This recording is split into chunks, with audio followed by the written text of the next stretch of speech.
Hi guys, welcome back to my channel. তো আজকে তোমাদের সাথে শেয়ার করব দুর্গাপূজা মেকআপ সিরিজের ফার্স্ট ভিডিও। আমি চেষ্টা করব, কারণ কি যেহেতু দুর্গাপুজো এবার আসতে চলেছে, তাই জন্য যত দুর্গাপুজো রিলেটেড ভিডিও আমি বানাতে পারি সেগুলো, প্লাস আমি যা যা শপিং করেছি সমস্ত কিছু তোমাদেরকে আপকামিং ভিডিওসগুলোতে আমি শেয়ার করব। তো আজকে সবার প্রথম যেটা লুক শেয়ার করছি, এটা only for the beginners. Even যারা টিনেজ গার্লস আছো বা যারা অফিস যাবে সকালের দিকে পুজোর টাইমটাতে, সেই সময় কিভাবে একটা সোবার, নিউট্রাল অ্যান্ড খুব quick and easy makeup look তোমরা ক্রিয়েট করতে পারো, তাই জন্য আমি এই মেকআপ লুকটা ক্রিয়েট করেছি, যেটা আমি ক্যারি করেছি কুর্তির সাথে। তোমরা চাইলে কুর্তি, চুড়িদার, যে কোনো কিছুর সাথে এই ধরনের একদম লাইট মেকআপ লুক ক্রিয়েট করতে পারো। অ্যান্ড এই মেকআপ লুকটা অবভিয়াসলি একটা ইন্সপায়ার্ড মেকআপ লুক। তো তোমরা, আমি জানতে চাই যে তোমরা যারা যারা বুঝতে পারছো যে এটা কোথাকার inspired makeup look, do let me no in the comment box, তাহলে আমার খুব ভালো লাগবে। আমি ডেফিনেটলি তোমাদেরকে রিপ্লাই করে দেবো ওখানে যে তোমরা ঠিক না ভুল। অলরাইট। অ্যান্ড ব্যাকগ্রাউন্ডটা তোমরা দেখতে পাচ্ছ যে আমি এখানে একদম র্যান্ডম ব্যাকগ্রাউন্ড বানিয়ে ভিডিওটা বানাচ্ছি, কারণ কি আমি যেখানে ব্যাকগ্রাউন্ড আমার সেট আপ ছিল ওখানে কিছু প্রবলেম থাকার জন্য আমি ওই সেট আপে ভিডিও বানাতে পারছি না। বাট খুব তাড়াতাড়ি আমার নতুন সেট আপ নিয়ে আমি ব্যাকগ্রাউন্ডটা ভালো করে আসবো। তো যাই হোক, আশা করি তোমাদের এই লুকটা ভালো লাগবে। অ্যান্ড লুকটা ভালো লাগলে প্লিজ ভিডিওটাকে একটা লাইক, কমেন্ট, চ্যানেলটাকে অবশ্যই সাবস্ক্রাইব করে দিও। অ্যান্ড খুব লেস প্রোডাক্ট দিয়ে আর খুব অ্যাফোর্ডেবল প্রোডাক্ট দিয়ে মেকআপ লুকটা আমি ক্রিয়েট করেছি। তাহলে চলো ভিডিওটাকে তাড়াতাড়ি শুরু করা যায়। ওকে, তো সবার প্রথম ফেসে অ্যাপ্লাই করতে চলেছি পন্ডসের সুপার লাইট ময়শ্চারাইজার। তো এই ময়শ্চারাইজারটা তোমরা যারা dry, oily and normal skin আছো সবাই ইউজ করতে পারো। তো সবার প্রথম ক্লিনজিং করে যাওয়ার পরে টোনার ইউজ করবে, তারপরে এই ময়শ্চারাইজার ইউজ করবে ফেসে। তো তোমাদের কাছে যে কোনো ময়শ্চারাইজার থাকলে সেটা তোমরা ইউজ করতে পারো।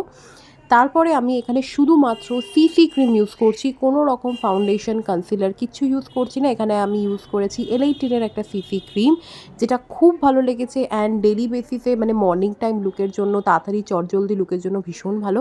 তো প্রথমে আমি একটুখানি হাত দিয়ে জাস্ট ভালো করে অ্যাপ্লাই করে নিয়েছিলাম, তারপরে আমি বিউটি ব্লেন্ডারের সাহায্যে সব কিছুটাকে ভালো করে ব্লেন্ড করে নিয়েছি। তোমরা যদি কাভারেজ অল্প চাও সেক্ষেত্রে তোমরা আরেকটু অল্প ইউজ করতে পারো। আর এর কাভারেজটা দেখতে পারছো, আমার পুরো আন্ডার আই, ডার্ক সার্কেল সব হাইড করে দিয়েছে। আমি শুধুমাত্র সিসি ক্রিমই এখানে অ্যাপ্লাই করেছি। তারপরে আমি এখানে ইউজ করেছি হান্ডায়ানের একটা ব্লাশ, মুজ ব্লাশ। এটা আমি জানি না এখন স্টকে আছে কি না অ্যামাজনে, এটা দেখতে হবে।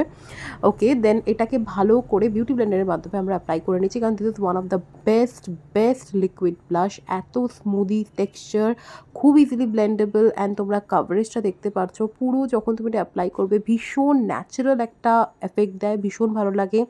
তারপরে আমি যেহেতু চোখ টোকগুলোকে আমাদেরকে মেকআপ পাউডার মাধ্যমে সেট করতে হবে, তাই জন্য একবার বিউটি ব্লেন্ডার দিয়ে ব্লেন্ড করে নিলাম, তাহলে যাতে কোনো যদি ক্রিজ হয় সেটা যাতে সরে যায়। তারপরে মেবলিনের ফিট মি কম্প্যাক্ট পাউডার দিয়ে পুরো মেকআপটাকে আমরা ভালো করে সেট করে নিচ্ছি। তো জরুরি নয় যে আমি যে প্রোডাক্টগুলো ইউজ করছি সেগুলোই তোমরা ইউজ করো, তোমরা তোমাদেরও যে কোনো মেকআপ প্রোডাক্ট দিয়ে এই ধরনের মেকআপ লুক ক্রিয়েট করতে পারো। তবে এটা একটা খুবই অ্যাফোর্ডেবল প্রাইসের কম্প্যাক্ট পাউডার, তো তোমরা ইউজ করতে পারো। তারপরে হিলারি টুডার আইব্রো পাউডার আমি এখানে ইউজ করেছি, কারণ তোমরা যদি একটা চিপেস্ট রেটের আইব্রো পাউডার চাও, তাহলে আমি ডেফিনেটলি সাজেস্ট করবো তোমরা এটা, কিংবা মার্সের আইব্রো পাউডারও ইউজ করতে পারো, যেটা ভীষণ ভালো একটা আইব্রো পাউডার।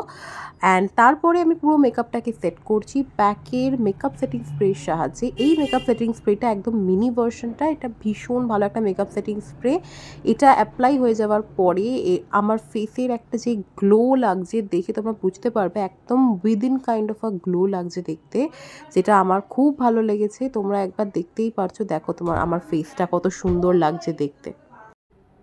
ওকে, এরপরে আমি এখানে ইউজ করছি কাজল। শুধুমাত্র ওয়াটার লাইনে আমি কাজল ইউজ করব, বিশাল বোল্ড কাজল না, ভীষণ লাইট ভাবেই আমি অ্যাপ্লাই করব, just to define my water line. তো সেটাকে ভালোভাবে আমি অ্যাপ্লাই করে নেবো। আচ্ছা, তো ভালো করে আমরা এখানে কাজলটা অ্যাপ্লাই করে নিলাম। তারপরে মাস্কারার জন্য আমি এখানে ইউজ করছি মার্সের একটা মাস্কারা। এই মাস্কারাটা আমি হাইলি সাজেস্ট করবো। তোমরা যদি অ্যাফোর্ডেবল প্রাইসের একটা খুব ভালো মাস্কারা চাও, definitely go for this one. ভীষণ ভালো। এটা তোমরা 1 থেকে 2 কোট লাগালেও বুঝতে পারবে, এটা ভীষণ ভালো একটা এফেক্ট দেয়। আর আমি মাস্কারাটা শুধু আপার ল্যাশ লাইনে ইউজ করেছি, লোয়ার ল্যাশ লাইনে অ্যাপ্লাই করিনি। তোমরা দেখতে পাচ্ছ এর এফেক্টটা। দেন আমি এখানে মার্সের লিপ ক্রেয়ন ইউজ করেছি। এটা one of the best lip crayon. তোমাদের যদি শেডটা জানতে হয় আমাকে কমেন্ট সেকশনে জানাবে, আমি তোমাদেরকে শেড ডিটেলটা বলে দেবো। তো এই লিপস্টিকটা ভীষণ লং লাস্টিং অ্যান্ড খুব ভালো একটা শেড। তোমরা চাইলে এই জায়গায় ডার্ক লিপস্টিকও ইউজ করতে পারো। So this is my final finish look.